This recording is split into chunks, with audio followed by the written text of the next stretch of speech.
Assalamualaikum warahmatullahi wabarakatuh. Para pemirsa yang saya hormati, selamat datang di podcast Dewan Guru Besar Universitas Indonesia. Podcast ini diinisiasi oleh para guru besar dari Komite 4 di Dewan Guru Besar UI. Dan melalui podcast ini, kami berusaha untuk membagikan perbincangan-perbincangan mengenai berbagai topik yang terpilih. Dan ini tentu saja merupakan bagian dari Tridharma Pendidikan Tinggi, yaitu pengabdian pada masyarakat. Oleh karenanya, kami mencoba untuk meramunya sebanyak mungkin, sedemikian rupa agar muatan podcast ini mudah dicerna dan dicerap oleh para pemirsa dari berbagai kalangan, bukan hanya dari kaum akademisi. Di samping itu, podcast ini juga akan menghadirkan bukan hanya para guru besar dan akademisi, akan tetapi juga praktisi, pimpinan lembaga pemerintah dan non-pemerintah, lembaga negara, aktivis, serta pemerhati isu-isu terkait. Dengan demikian, konteks pembahasan tidak sekedar dalam tataran teoritis, akan tetapi juga menukik pada permasalahan dan solusi di akar rumput, termasuk dengan menawarkan rekomendasi bagi pembuat kebijakan. Bapak Ibu yang saya hormati, pada kesempatan awal ini ada berbagai topik yang telah kami siapkan. Yang pertama adalah tentang kebakaran hutan, yang keberulangannya di Indonesia tentunya meresahkan dan juga merugikan kita semua. Bukan hanya masyarakat, tapi juga negara secara keseluruhan. Kami ingin menawarkan mengenai bagaimana penanganan dan pencegahannya. Isu yang kedua adalah tentang penyakit tidak menular, yang menjadi isu penting di masa sekarang ini, terutama setelah pandemi yang mudah-mudahan akan makin terkendali ke depannya. 6 podcast berikutnya, kami akan menyampaikan serangkaian topik yang berkaitan dengan gender equality.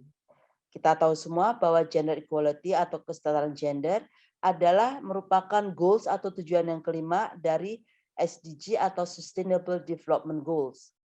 Yang tujuannya adalah untuk mencapai kesetaraan gender dan memberdayakan semua perempuan dan anak perempuan. Ada beberapa alasan mengapa topik ini kami pilih. Yang pertama, kita tentu mengetahui bahwa diskriminasi terhadap perempuan masih saja terjadi saat ini. Walaupun tahun 84 kita sudah meratifikasi CEDAW, Konvensi untuk Penghapusan Segala Bentuk Diskriminasi Terhadap Perempuan. Jadi sudah 16 plus 22, 36 tahun. Ya sudah lama sekali. Tapi ternyata masih terjadi dan ini tentu saja mencerminkan adanya budaya patriarki yang masih kental. Kemudian sebagai dampaknya kita juga melihat mengkhawatirkan sekali kekerasan terhadap perempuan dan anak perempuan yang masih tinggi. Ya, dan senang sekali karena sekarang kita sudah memiliki undang-undang tentang tindak pidana kekerasan terhadap perempuan. Kemudian dalam masyarakat kita juga ternyata masih dijumpai berbagai praktek yang membahayakan perempuan, misalnya perkawinan anak. Kemudian ada perkawinan paksa dan juga ada sunat perempuan.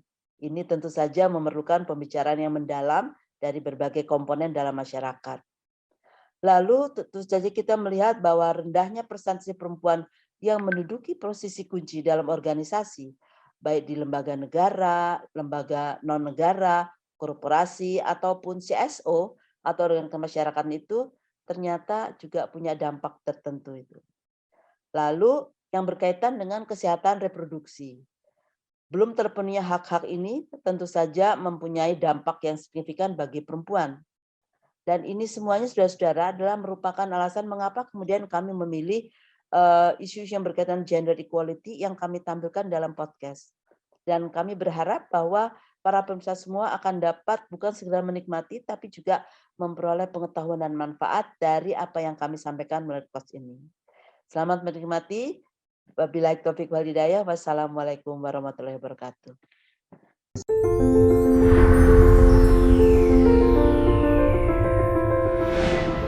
Assalamualaikum warahmatullahi wabarakatuh. Para pemirsa yang saya hormati, selamat datang di podcast Dewan Guru Besar Universitas Indonesia. Podcast ini diinisiasi oleh para guru besar dari Komite 4 di Dewan Guru Besar UI. Dan melalui podcast ini, kami berusaha untuk membagikan perbincangan-perbincangan mengenai berbagai topik yang terpilih. Dan ini tentu saja merupakan bagian dari Tridharma Pendidikan Tinggi, yaitu pengabdian pada masyarakat. Oleh karenanya, kami mencoba untuk meramunya sebanyak mungkin, sedemikian rupa agar muatan podcast ini mudah dicerna dan dicerap oleh para pemirsa dari berbagai kalangan, bukan hanya dari kaum akademisi. Di samping itu, podcast ini juga akan menghadirkan bukan hanya para guru besar dan akademisi, akan tetapi juga praktisi, pimpinan lembaga pemerintah dan non-pemerintah, lembaga negara, aktivis, serta pemerhati isu-isu terkait. Dengan demikian, konteks pembahasan tidak sekedar dalam tataran teoritis, akan tetapi juga menukik pada permasalahan dan solusi di akar rumput, termasuk dengan menawarkan rekomendasi bagi pembuat kebijakan.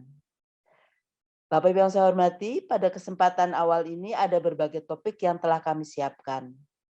Yang pertama adalah tentang kebakaran hutan, yang keberulangannya di Indonesia tentunya meresahkan dan juga merugikan kita semua. Bukan hanya masyarakat, tapi juga negara secara keseluruhan. Kami ingin menawarkan mengenai bagaimana penanganan dan pencegahannya. Isu yang kedua adalah tentang penyakit tidak menular, yang menjadi isu penting di masa sekarang ini, terutama setelah pandemi yang mudah-mudahan akan makin terkendali ke depannya. 6 podcast berikutnya, kami akan menyampaikan serangkaian topik yang berkaitan dengan gender equality. Kita tahu semua bahwa gender equality atau kesetaraan gender adalah merupakan goals atau tujuan yang kelima dari SDG atau Sustainable Development Goals, yang tujuannya adalah untuk mencapai kesetaraan gender dan memberdayakan semua perempuan dan anak perempuan. Ada beberapa alasan mengapa topik ini kami pilih. Yang pertama, kita tentu mengetahui bahwa diskriminasi terhadap perempuan masih saja terjadi saat ini. Walaupun tahun 84 kita sudah meratifikasi CEDAW, Konvensi untuk Penghapusan Segala Bentuk Diskriminasi Terhadap Perempuan. Jadi sudah 16 plus 22, 36 tahun. Ya sudah lama sekali. Tapi ternyata masih terjadi dan ini tentu saja mencerminkan adanya budaya patriarki yang masih kental. Kemudian sebagai dampaknya, kita juga melihat mengkhawatirkan sekali kekerasan terhadap perempuan dan anak perempuan yang masih tinggi. Ya, dan senang sekali karena sekarang kita sudah memiliki undang-undang tentang tindak pidana kekerasan terhadap perempuan. Kemudian dalam masyarakat kita juga ternyata masih dijumpai berbagai praktek yang membahayakan perempuan, misalnya perkawinan anak. Kemudian ada perkawinan paksa dan juga ada sunat perempuan. Ini tentu saja memerlukan pembicaraan yang mendalam dari berbagai komponen dalam masyarakat. Lalu tentu saja kita melihat bahwa rendahnya persentase perempuan yang menduduki posisi kunci dalam organisasi, baik di lembaga negara, lembaga non-negara, korporasi, ataupun CSO atau dengan kemasyarakatan itu ternyata juga punya dampak tertentu itu. Lalu yang berkaitan dengan kesehatan reproduksi. Belum terpenuhnya hak-hak ini tentu saja mempunyai dampak yang signifikan bagi perempuan. Dan ini semuanya saudara-saudara adalah merupakan alasan mengapa kemudian kami memilih isu-isu yang berkaitan gender equality yang kami tampilkan dalam podcast. Dan kami berharap bahwa para pemirsa semua akan dapat bukan sekedar menikmati, tapi juga memperoleh pengetahuan dan manfaat dari apa yang kami sampaikan melalui podcast ini. Selamat menikmati. Wabillahi taufiq wal hidayah. Wassalamualaikum warahmatullahi wabarakatuh. Assalamualaikum warahmatullahi wabarakatuh. Para pemirsa yang saya hormati, selamat datang di podcast Dewan Guru Besar Universitas Indonesia. Podcast ini diinisiasi oleh para guru besar dari Komite 4 di Dewan Guru Besar UI. Dan melalui podcast ini, kami berusaha untuk membagikan perbincangan-perbincangan mengenai berbagai topik yang terpilih. Dan ini tentu saja merupakan bagian dari Tridharma Pendidikan Tinggi, yaitu pengabdian pada masyarakat. Oleh karenanya, kami mencoba untuk meramunya sebanyak mungkin, sedemikian rupa agar muatan podcast ini mudah dicerna dan dicerap oleh para pemirsa dari berbagai kalangan, bukan hanya dari kaum akademisi. Di samping itu, podcast ini juga akan menghadirkan bukan hanya para guru besar dan akademisi, akan tetapi juga praktisi, pimpinan lembaga pemerintah dan non-pemerintah, lembaga negara, aktivis, serta pemerhati isu-isu terkait. Dengan demikian, konteks pembahasan tidak sekedar dalam tataran teoritis, akan tetapi juga menukik pada permasalahan dan solusi di akar rumput, termasuk dengan menawarkan rekomendasi bagi pembuat kebijakan. Bapak Ibu yang saya hormati, pada kesempatan awal ini ada berbagai topik yang telah kami siapkan. Yang pertama adalah tentang kebakaran hutan, yang keberulangannya di Indonesia tentunya meresahkan dan juga merugikan kita semua. Bukan hanya masyarakat, tapi juga negara secara keseluruhan.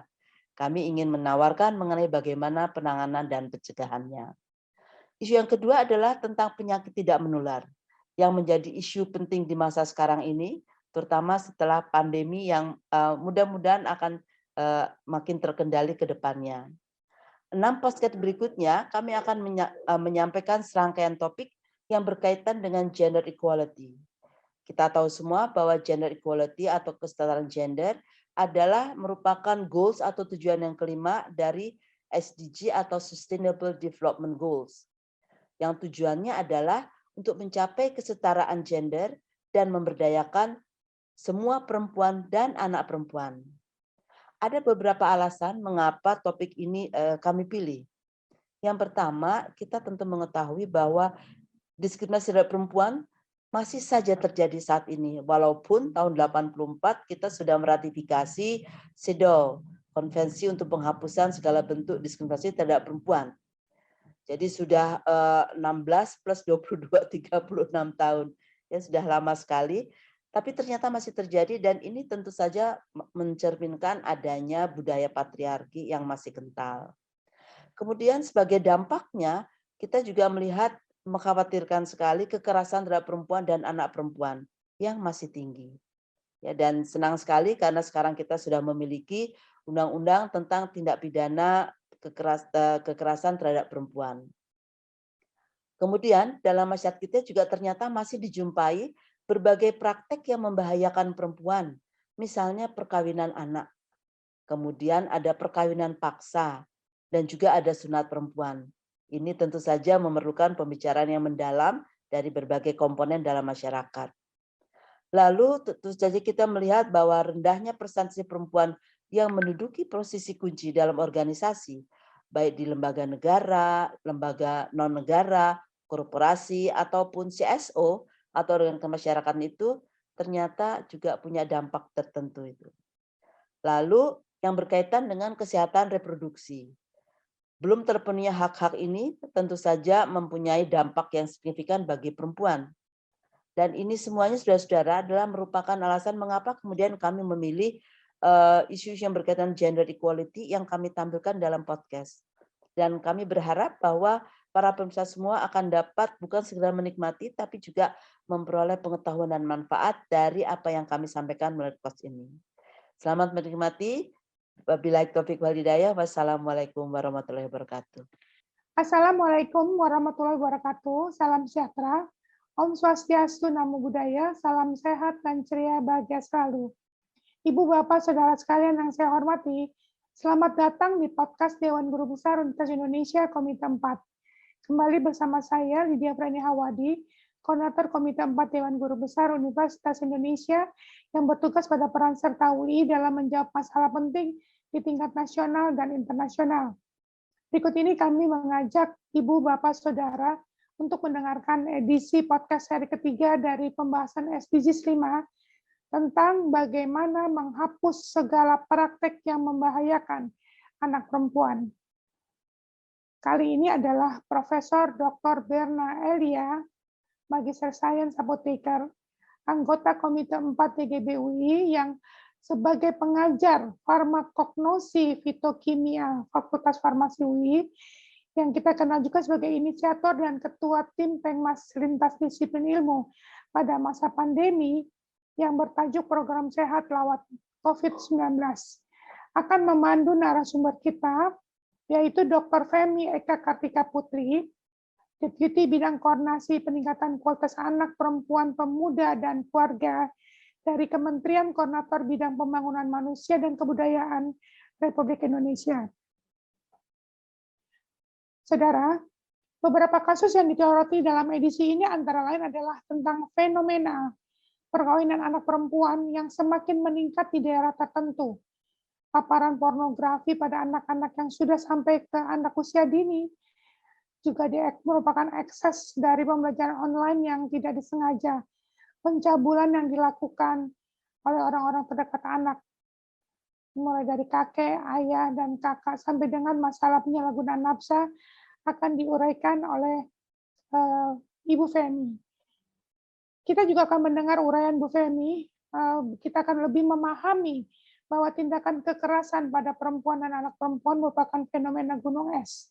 Kasus yang terjadi banyak sekali karena hasil laporan masyarakat melalui medsos. Sementara data yang dilaporkan langsung ke dalam aplikasi resmi pemerintah hanya sedikit. Narasumber juga menyebutkan beberapa produk perundang-undangan dalam bentuk undang-undang, Perpu, dan PP yang turunannya masih belum lengkap, yaitu kita masih menunggu Permenkes, Permensos, Permenkumham, yang masih terus difinalisasi dan disinkronisasi, di samping juga dilakukannya adalah Stranas.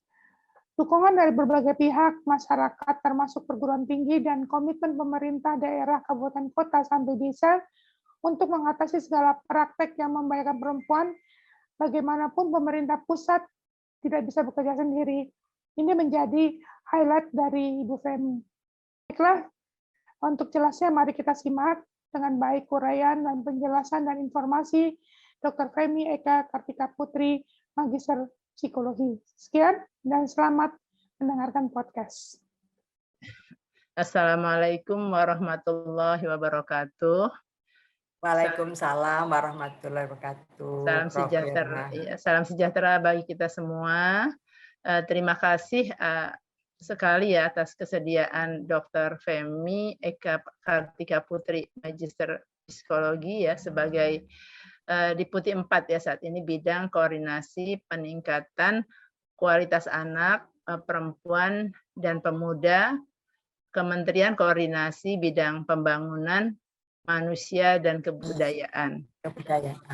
Ya, kebudayaan yang pada hari ini ya berserta DGB UI Komite 4 ya di bawah pimpinan Prof. Reni Akbar Hawari. Ya.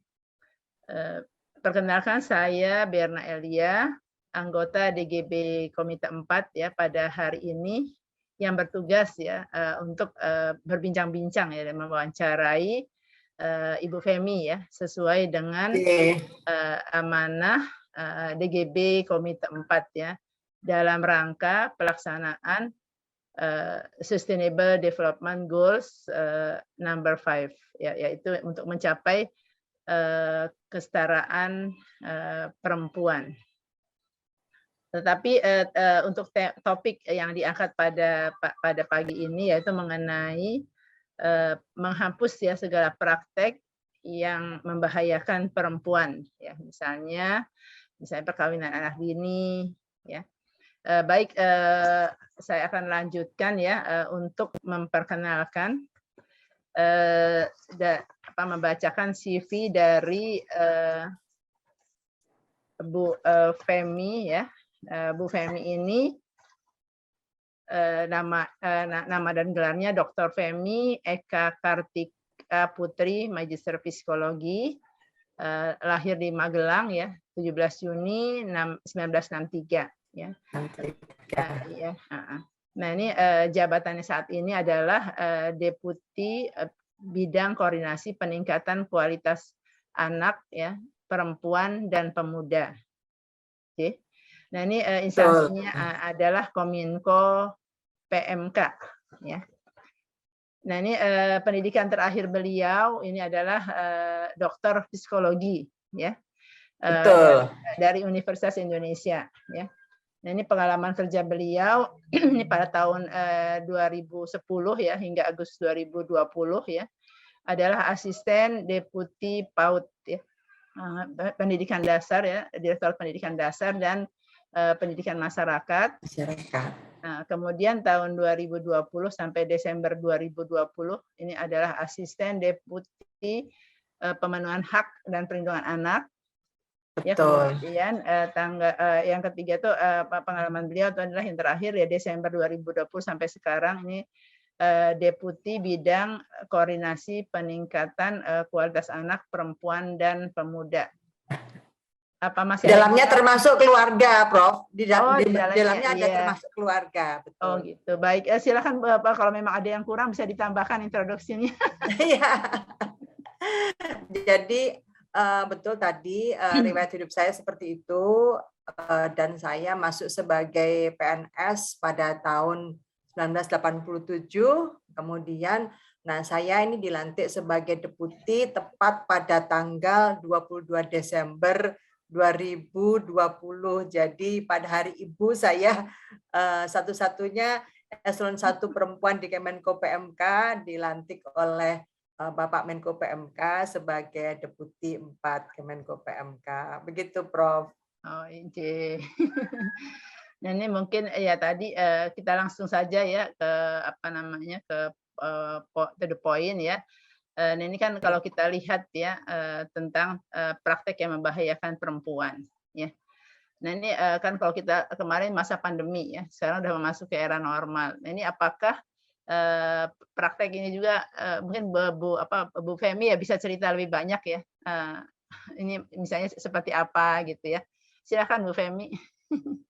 Ya, baik. Terima kasih, Prof. Jadi ini kesempatan yang sangat baik bagi kami, bagi Kemenko PMK untuk menyampaikan berbagai program kami, khususnya dari program Deputi 4 berkenaan dengan tidak hanya perempuan sebetulnya, tapi peningkatan kualitas sumber daya manusia yang tadi anak, perempuan, pemuda, dan keluarga. Nah, Masuk memang keluarga, ya. kita termasuk keluarga. Jadi kami ini mempunyai target-target ya yang kami ambil dari RPJMN, yaitu arahan Presiden. Nah, ini yang ada di RPJMN. Jadi kami ini harus memastikan berdasarkan siklus kehidupan manusia, mulai dari 1000 hari pertama kehidupan sampai dengan usia produktif dan juga lansia, ini SDM kita memang kita dorong betul-betul berkualitas. Jadi banyak target-target RPJM yang kami kawal karena kami adalah Kementerian Koordinator ya Prof, bukan Kementerian Teknis.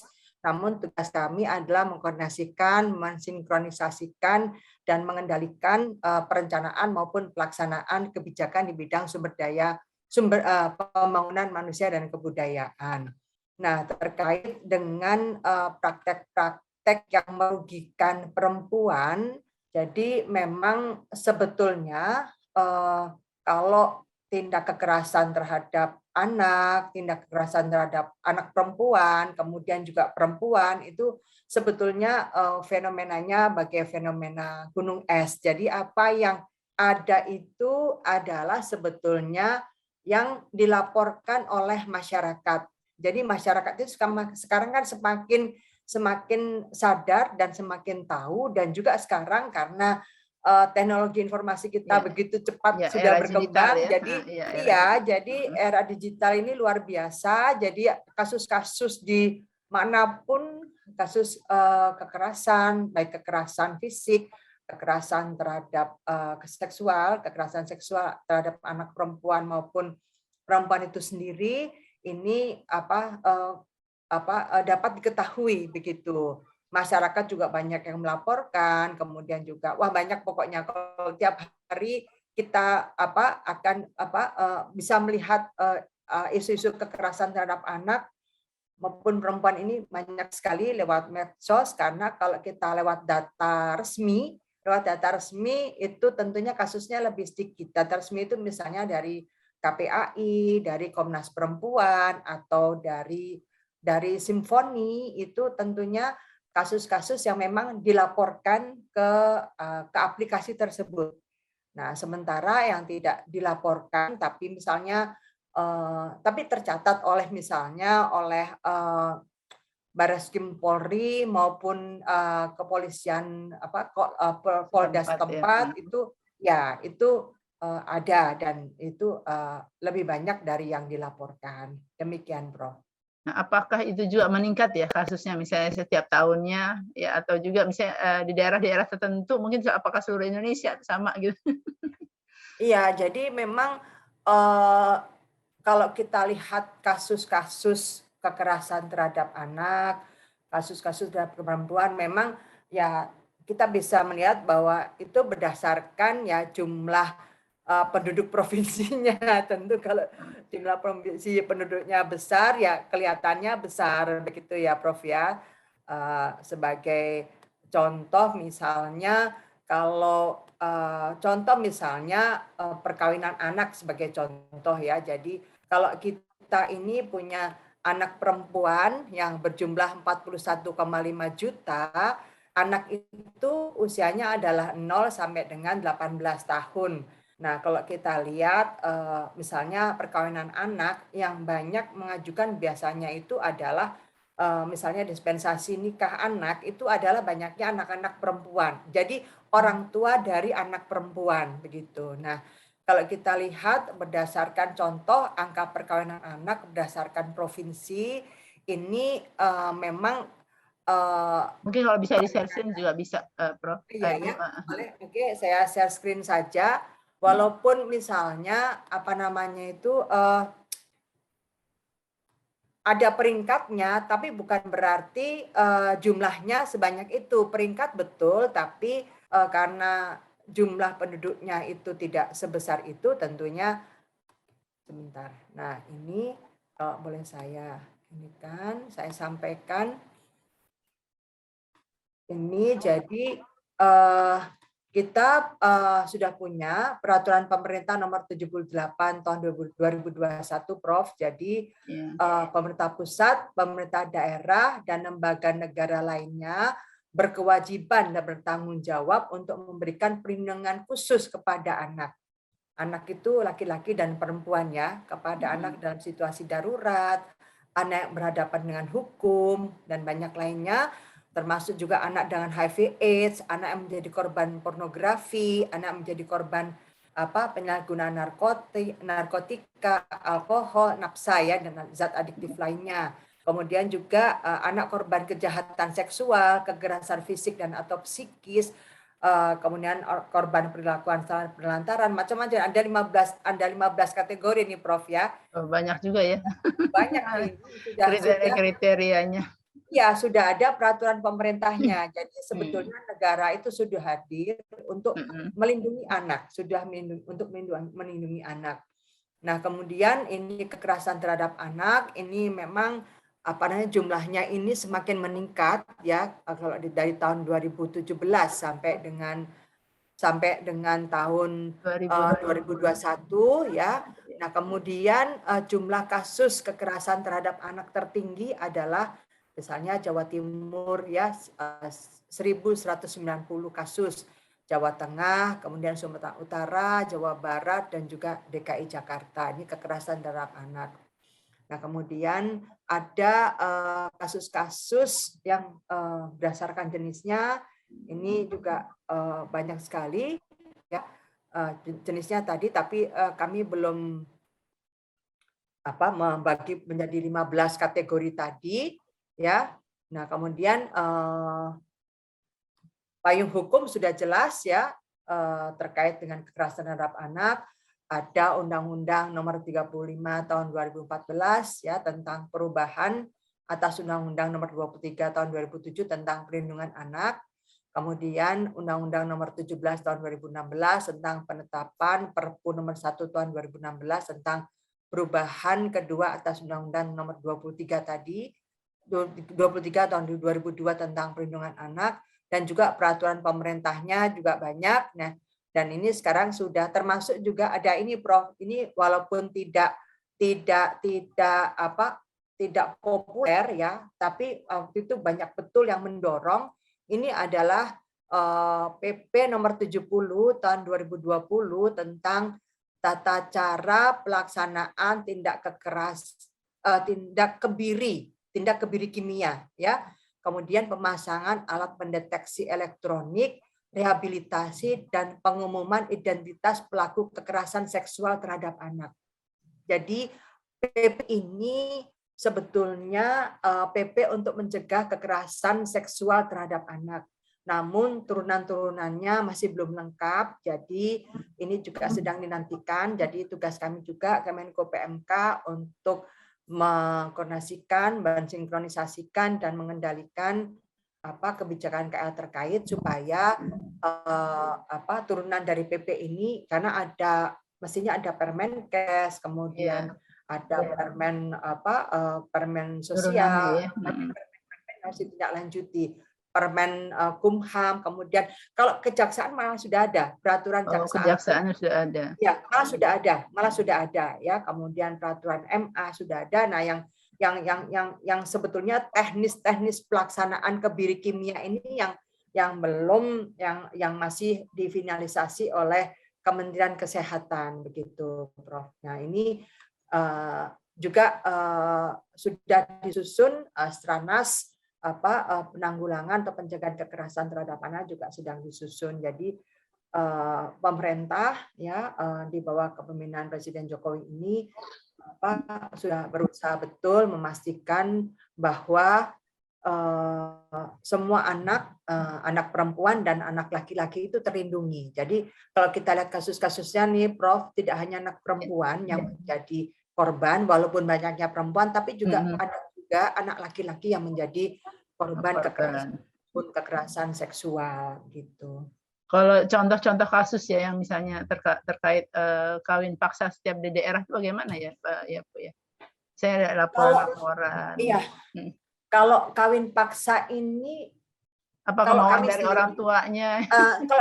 Kalau kasus-kasus yang ada itu malah sebetulnya karena kawin paksanya itu karena sebetulnya kondisi anak. Jadi misalnya anak itu memang misalnya kan ada satu daerah yang misalnya kok anak laki-laki perempuan kok sering keluyuran bareng, sering pergi bareng, akhirnya memang dipaksa menikah oleh orang tuanya ya supaya tidak terjadi yaitu kejadian tidak diinginkan. Kawin paksanya biasanya seperti itu sih, tapi bukan kayak zaman Siti Nurbaya seperti dulu enggak, karena lihat biasanya ya mungkin dengan perkembangan ini juga ya teknologi informatika ya sehingga betul iya karena 97% anak Indonesia ini sudah terpapar oleh pornografi.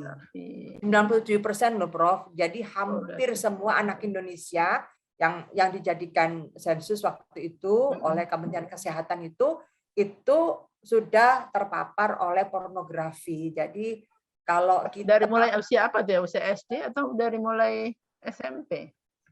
Sebetulnya tidak dijelaskan, tapi kalau kita sekarang ini mengamati bahkan anak-anak usia anak-anak PAUD yang mengikuti kegiatan pendidikan anak usia dini itu kan juga sudah mulai ikut Zoom gitu ya, sekolah belajar online ya. Jadi mulai dari PAUD pun sudah online. Cucu saya juga sudah online.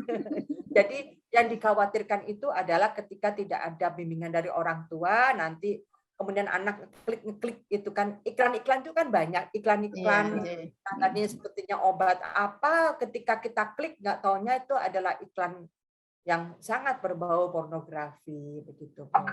Nah, ini memang sudah ada Stranas penghapusan kekerasan terhadap anak. Ya, nah yang penting menurut saya pribadi adalah selain kebijakan yang sudah banyak ya, penguatan norma dan nilai anti kekerasan dan juga menciptakan lingkungan yang aman dari kekerasan. Zaman dulu kita kan tidak pernah mendengar ya, Prof, ada kakek yang menyetubuhi cucunya ya, mengajak anaknya, mengajak kakaknya, ya kan, untuk melakukan pencabulan terhadap si cucu yang masih kecil, bahkan belum lulus SD. Nah, itu bukan hanya menyedihkan ya kalau gitu. Bingung kita. Orang tuanya ada di mana, tapi mereka, nah itulah yang kondisi yang ada sekarang ketika orang tua bekerja keluar daerah, kemudian atau orang tua ibu itu bekerja keluar rumah, ya, kemudian anak ditinggal tanpa ada yang mengawasi dengan baik. Tapi yang diharapkan mengawasi ternyata juga melakukan kekerasan seksual. Ini juga bagaimana? Ini kita bingung ya, Prof. Iya, Padahal iya, menyedihkan kalau gitu ya. kurang agamisnya apa sih kita ini sebetulnya ya, Prof, gitu ya. Iya. Kemudian kita lihat kasus-kasus yang lain, aduh, apa ya, kurang agamis sih kita ini gitu loh. Ya, begitu, Prof. Saya tidak mau menyebutkan satu persatu, tapi Iya. aduh, kita tahu sendirilah dari medsos, dari berita-berita di berbagai media yang ada itu, elektronik, cetak. Aduh, ini kok yang melakukan kok malah yang mengerti agama ini, bagaimana ini? Baik, nah ini tadi kan sudah dilakukan ya terkait undang-undang ya untuk perlindungan dan terhadap undang-undang praktek ya untuk yang terhadap yang membahayakan perempuan ya. Tapi ini maksudnya ini kan perlu adanya mungkin koordinasi juga ya, koordinasi dengan semua pihak tentunya ya, agar tadi yang mencegah membahayakan ini bisa teratasi mungkin ya dengan baik ya. Kemudian ada yang saya mau tanya, tadi kan ada selain yang membahayakan tadi, ini kan ada juga nafsa ya, nafsa. Apakah ini juga kasusnya meningkat ya di masa pandemi ini kan? Masa pandemi kan rata-rata orang di rumah gitu ya. Iya, betul. Nah, memang terkait dengan nafsa. Jadi semua isu-isu berkaitan dengan pembangunan manusia itu sebetulnya juga tidak hanya menjadi tanggung jawab dari pemerintah pusat, Prof, tapi pemerintah daerah dan sampai dengan pemerintah desa itu juga mestinya bertanggung jawab terhadap pembangunan manusia di desanya tersebut. Karena di desa juga ada SDGs desa loh, Prof. Jadi kemarin juga saya ketika ke desa itu menyampaikan kepada kepala desa, Pak, apakah Bapak sudah tahu tentang SDGs desa gitu kan? Karena itu program yang didorong oleh Kementerian Desa PDTT begitu.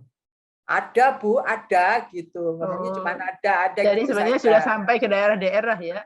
Sudah tahu, tapi ya pelaksanaannya kan tidak hanya kepala desa itu sendiri ya, Prof. Gitu. Jadi memang harus didukung oleh masyarakat setempat, ya kan.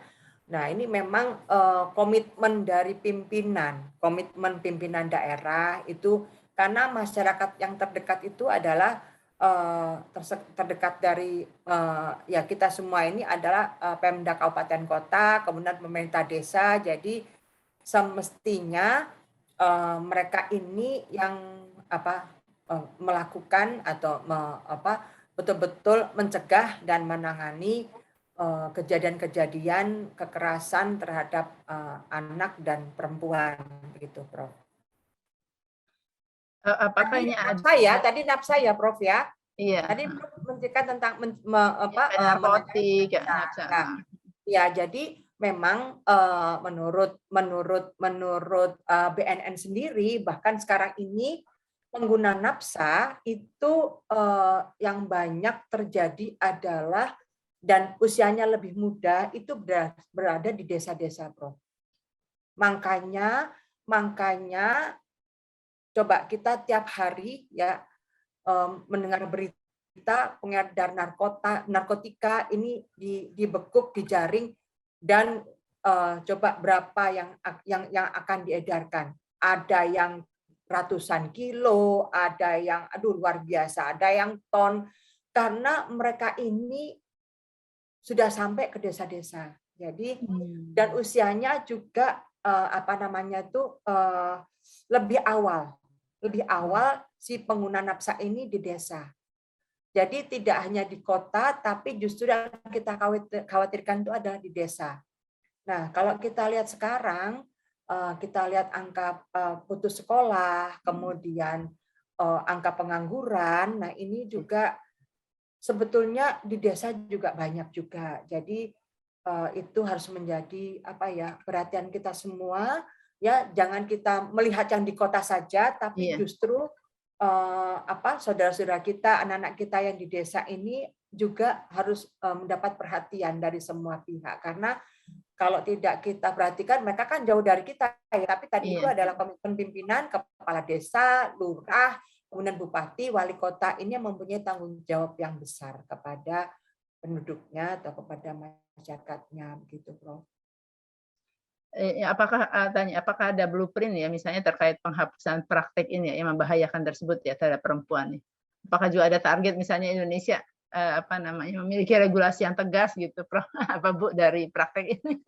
Iya, tentu saja, kan kita tadi sudah tahu itu Undang-Undang Perlindungan Anak, kemudian Undang tentang perempuan juga sama, dan sudah ada Stranas pengurangan kekerasan terhadap anak, kemudian Stranas pengurangan kekerasan terhadap perempuan.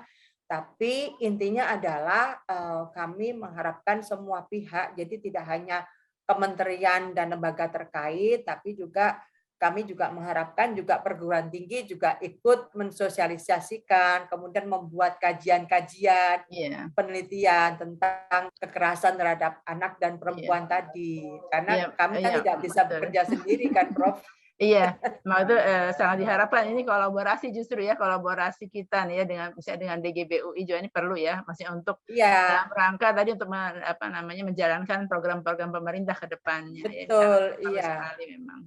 Betul, Prof. Iya, jadi memang kami nggak bisa bekerja sendiri, pemerintah tidak bisa bekerja sendiri kalau tidak ada dukungan dari berbagai pihak, termasuk dari perguruan tinggi, termasuk dari Dewan Guru Besar UI ini. Nah, ini kemudian ini mau tanya lagi nih, apa kalau implementasi edukasi, ini kan edukasi ke masyarakat, implementasinya bagaimana bentuknya selama ini ya, implementasi masih terkait edukasi di masyarakat yang sudah dilakukan ya, baik oleh tadi kan ada kepala desa ya, kan kepala desa ditugaskan juga ya. Ini apakah juga melibatkan misalnya para nakes ya, yang ini bagaimana Bu Feni? Kalau nakes sudah tahu, karena itu termasuk dengan tugas dan tanggung jawabnya ketika memang sudah ada kasus, ya, sudah ada SOP-nya dari Kementerian Kesehatan nih, Prof. Nah, kalau sosialisasi dan edukasi sampai di tingkat masyarakat, kalau untuk anak memang sudah ada misalnya forum anak, forum genre, forum anak ini dari yang dibentuk oleh KPPA, Kementerian Pemberdayaan Perempuan dan Perlindungan Anak. Kemudian ada juga forum genre yang dibentuk. Nah, forum anak ini dari desa juga ada ya, Bu ya? Udah mulai dari desa. Di tingkat kabupaten kota. Oh, di tingkat kabupaten kota. Iya. Jadi belum sampai desa ya. Karena kan tadi desa-desa juga kan udah anak-anaknya sudah banyak yang terkena misalnya kan tadi pengaruh-pengaruh dari. Iya, mudah-mudahan kalau anaknya yang tinggal di desa ini bisa mengedukasi teman sebayanya. Kalau mudah-mudahan begitu, karena anak ini mereka ini sudah diedukasi sebagai pelopor dan pelapor. Tapi yaitu tadi, apalah artinya satu anak dibanding, tapi memang upaya kami tidak berhenti karena setiap ada berbagai kesempatan. Nah, itu karena sekarang sudah ada SDG desa, jadi kader dari masyarakat itu juga mestinya mereka juga memahami apa yang menjadi perhatian dari pemerintah, apa yang menjadi perhatian dari pemerintah kabupaten kotanya. Kalau ada juga pekerja sosial, Peksos itu pekerja sosial yang langsung sampai di masyarakat, ya, mudah-mudahan ini, karena saya juga belum pernah menanyai satu persatu ini Peksos ini yang diberikan honor oleh Kementerian Sosial. Nah, ini kalau ada kasus-kasus anak ini dia yang bertugas mendampingi, memberikan bantuan, mencatat dan memberikan bantuan, nanti dilaporkan kepada kepala dinas sosial setempat untuk mendapatkan atau balai-balai dari Kementerian Sosial, balai atensi untuk mendapatkan bantuan secepatnya dari pemerintah. Begitu, Prof. Juga ada UPTD PPPA yang juga mestinya punya tangan sampai dengan yang tidak di kabupaten ya, yang juga bisa menjangkau desa ini, yang mudah-mudahan bisa bantu anak maupun perempuan yang mengalami kekerasan. Nah, tadi udah ada honornya ya untuk orang-orang yang ini ya, maksudnya ada budgetnya. Ada sih, tapi nggak besar lah, Prof. Kan itu seluruh Indonesia ya, Prof. Iya. Apakah perlu ditambah budgetnya nih? Aduh, nanti ini Bu Sri Mulyani ini, karena memang kerja sosial itu yang diberikan honor oleh Kementerian Sosial ini untuk satu kabupaten ini paling banyak itu 2, Prof. Oh, 2 yang bertugas ya. 2 Jadi orang, memang ditugaskan untuk mengedukasi tadi ya. Iya. Kemudian mendampingi jika ada kasus-kasus begitu. Tapi juga kalau dia tidak punya kompetensi, nanti bisa dilaporkan ke balai setempat. Jadi nanti memang kalau ada kasus anak, nanti pendamping ya, psikolog itu yang di hire oleh balai setempat dan dibayar oleh balai Kementerian Sosial setempat begitu. Jadi pemerintah pusat juga punya UPT ada 24 UPT kalau nggak salah punya Kemensos ini. Nah, itu yang akan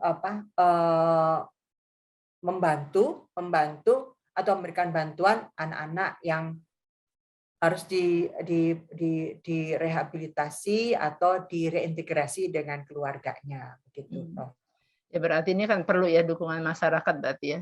Betul, iya. Dan juga profesional mungkin ya, Bu ya. Ya memang betul, karena kalau anak yang mengalami kekerasan seksual kan harus diberikan pendampingan, trauma healing dan sebagainya. Nah itu memang dari kalau provinsi-provinsi yang sudah besar-besar, yang dananya besar juga punya UPTD PPA yang memberikan bantuan.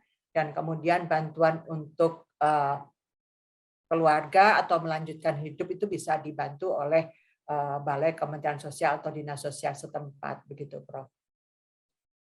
Nah, kemudian memang ini saya rasa memang perlu kolaborasi ya di sebuah selain tadi masyarakat ya, kalangan profesional dan juga tentunya dengan di GBUI nantinya ya ke depannya bisa berupa Pengmas, kan sekarang juga ada bisa kita mengajukan misalnya terkait Pengmas edukasi ya terkait kekerasan yang terjadi pada anak-anak, apalagi tadi meningkat sekali kasusnya saya dengar ya. Iya. Tapi ini memang beritanya mungkin kalau di media sosial kita suka dengar, tapi misalnya yang di surat kabar kan jarang ya. Kalau di surat kabar mungkin ada juga ya.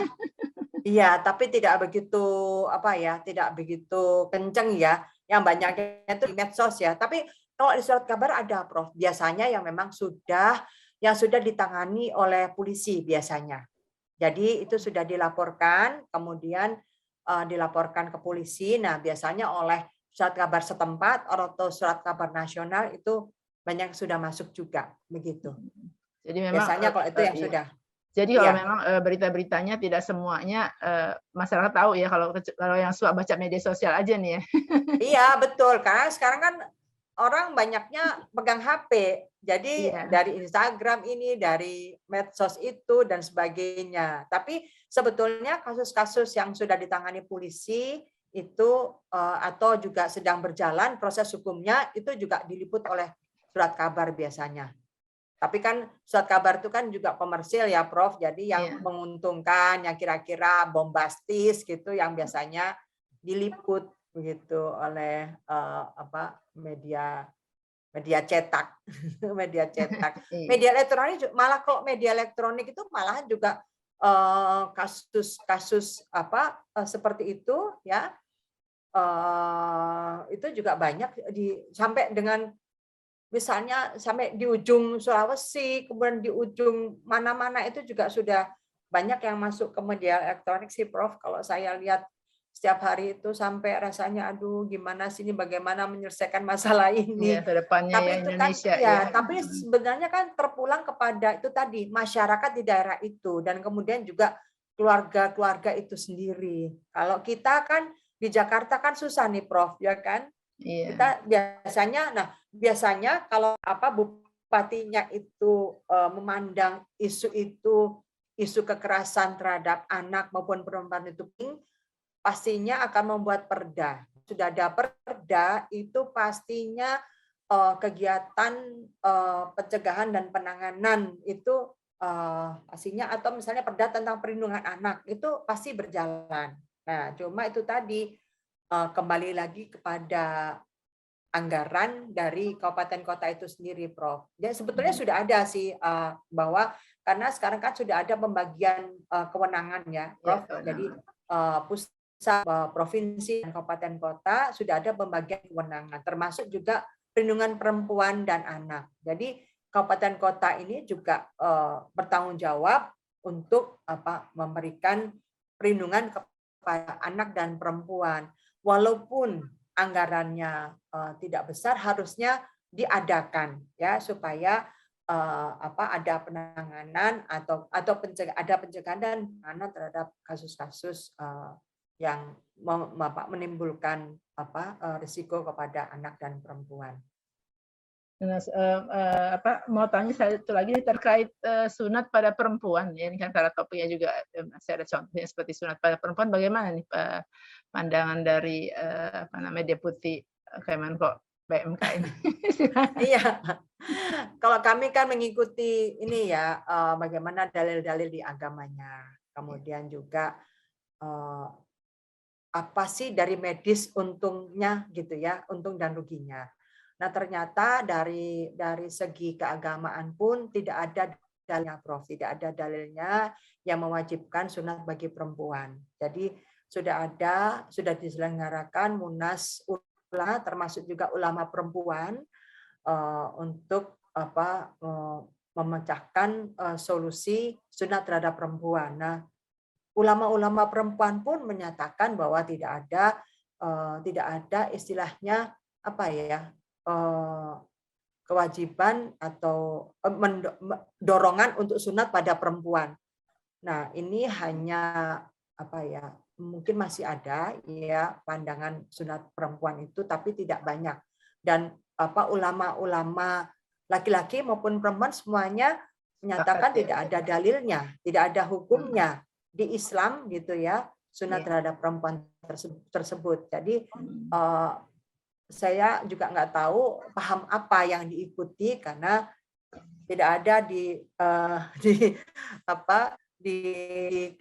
Quran maupun yang turunan-turunannya untuk sunat perempuan ini, Prof. Iya, tapi mungkin ini perlu juga kali ya sosialisasi ke masyarakat ya kalau memang itu dari segi itu. Nah, itu kan karena kan ini kan biasanya yang melakukan juga kan pihak-pihak yang di daerah kan biasanya bidan ya.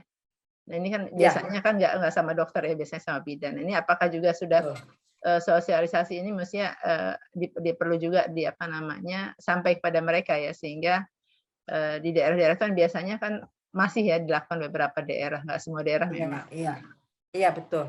Mereka harusnya sudah tahu, kalau apalagi nakes yang memang sekarang kan nakes itu persyaratannya tinggi sekali, menjadi bidan, menjadi nakes itu kan harus kompeten betul. Dulu kan kalau bidan bisa D3, sekarang bidan harus sarjana, kemudian tersertifikasi dan sebagainya, dan mudah-mudahan semakin ke sini, mudah-mudahan kalau orang tuanya tidak memaksa tentu tidak dilakukan ya, Prof. Gitu. Jadi itu biasanya atas permintaan orang tua. Jadi memang masyarakat tersebut memang harus melalui ulama-ulamanya, dan saya rasa semakin ke sini ulama-ulama terkini yang memang tadinya itu menganjurkan, mudah-mudahan semakin tahu bahwa sebetulnya tidak ada dalilnya dan tidak ada manfaatnya sunat perempuan tersebut. Dan semakin banyak juga perempuan yang tahu bahwa ibu-ibu yang tahu bahwa nggak ada manfaatnya sunat buat perempuan, dan juga tidak ada dalilnya untuk sunat perempuan tersebut. Bahkan termasuk itu merugikan perempuan sebetulnya. Nah, kemudian terkait satu lagi nih yang apa literasi ya. Tadi itu kan apakah juga sudah diinikan kan ya literasi sekarang kan terkait digital ya. Ini kan perkembangan tadi kan di desa ya anak-anak juga sudah mulai terpapar pornografi ya sehingga tadi itu ada kisah-kisah kawin paksa yang selama ini berbeda dengan dahulu ya. Kalau dulu kasusnya Siti Nurbaya, kalau sekarang kan Iya, karena apa namanya anak dengan pengaruh anak sudah iya ada kejadian. sudah ada kejadian. Nah ini kan Iya, juga apa nah ini untuk mencegah iya kejadian. untuk nah ini apakah ini ya apa namanya terkait undang-undang yang terkait mungkin kan dari apa namanya juga ada ya misalnya bagaimana untuk pencegahan ini terkait yang pornografi. Nah, ini kan perlu juga ya mungkin ya dihimbau ya kali ya, atau memang perlu disusun juga ini apakah termasuk dari deputi ini ya Bu ya, deputi yang Ibu pimpin ya?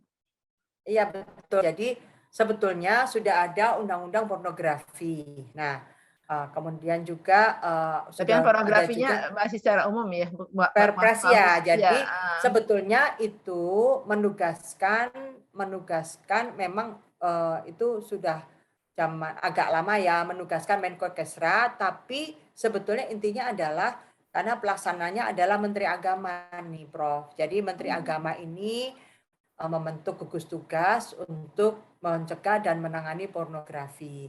Namun demikian, Kementerian Informasi dan Informatika ini juga sudah punya program literasi digital yang memang memberikan edukasi kepada masyarakat tentang bahaya-bahaya pornografi, dan kemudian juga memang sudah sering men-take down konten-konten pornografi. Namun sampai saat ini nih sebetulnya ya Kemenkominfo masih masih berjuang keras karena ketika yang di take down konten itu 10.000, yang muncul 50.000. Jadi begitu. Jadi setiap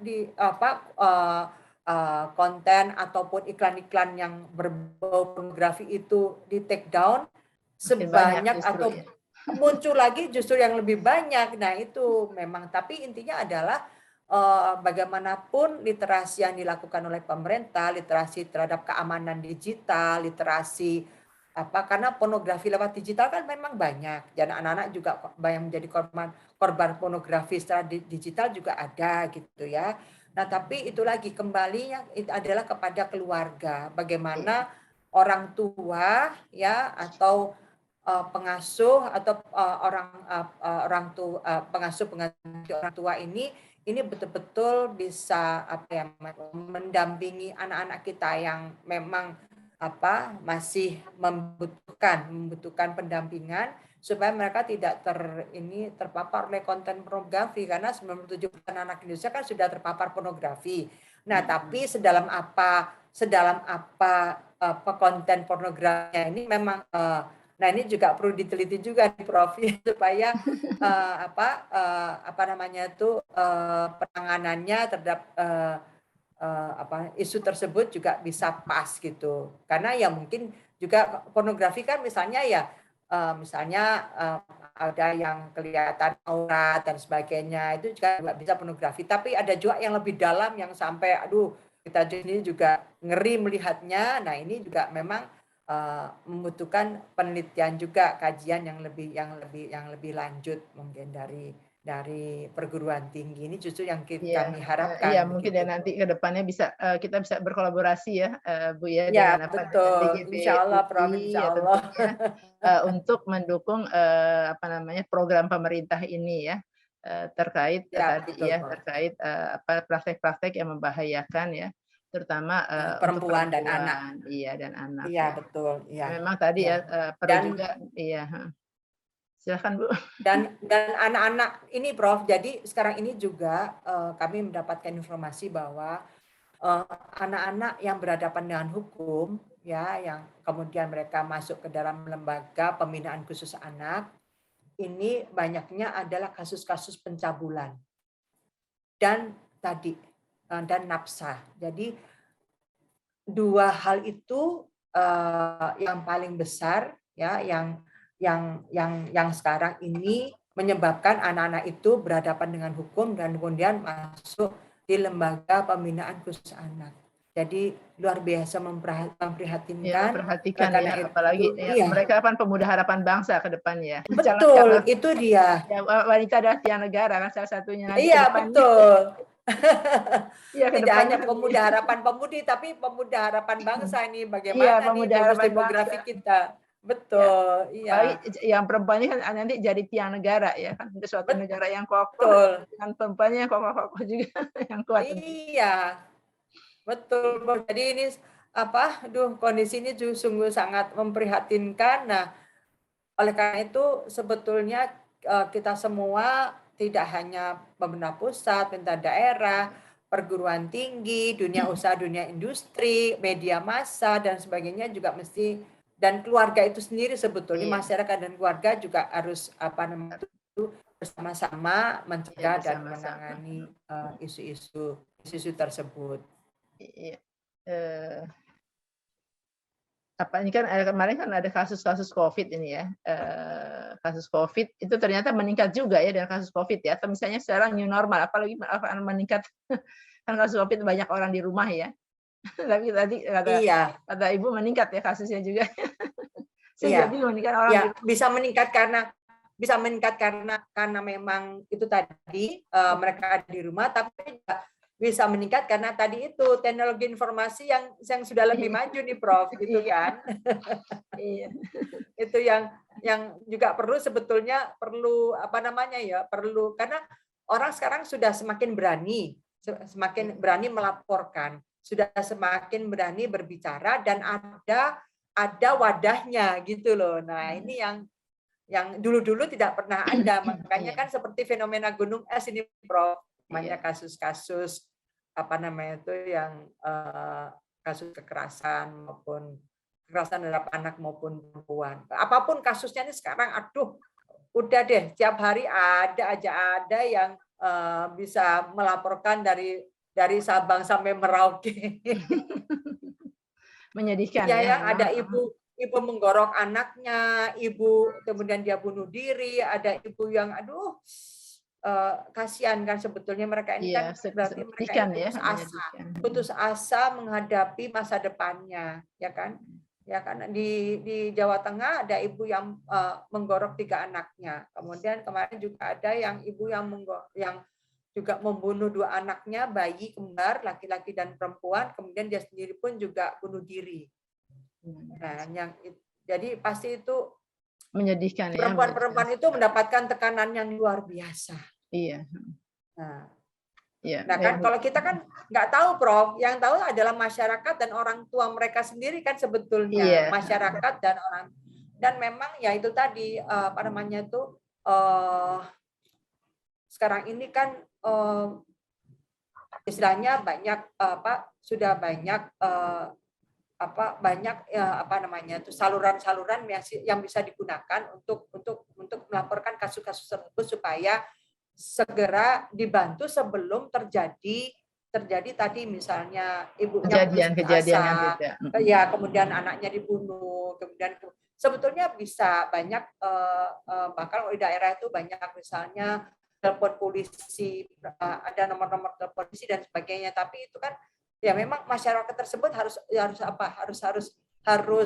sama-sama memperhatikan bagaimana lingkungannya supaya bisa sama-sama saling membantu, gotong royong. Jadi ketika ada keluarga miskin itu ada yang nggak bisa makan, mestinya keluarganya tetangganya harus bisa membantu. Itu kan, Prof. Kalau ada anak yang tidak sekolah, kemudian keluyuran, mestinya tetangganya bisa mengedukasi, mbok jangan keluyuran, mbok jangan keluar malam-malam. Kemudian orang tua juga bisa memperhatikan supaya kemarin kalau kita lihat kan ada kasus keliti di Jogja nih loh, Prof, yang sangat memprihatinkan. Anak-anak ini pada bulan puasa keluar gitu kan, kemudian itu tadi mencari mangsa yang nggak jelas sebetulnya.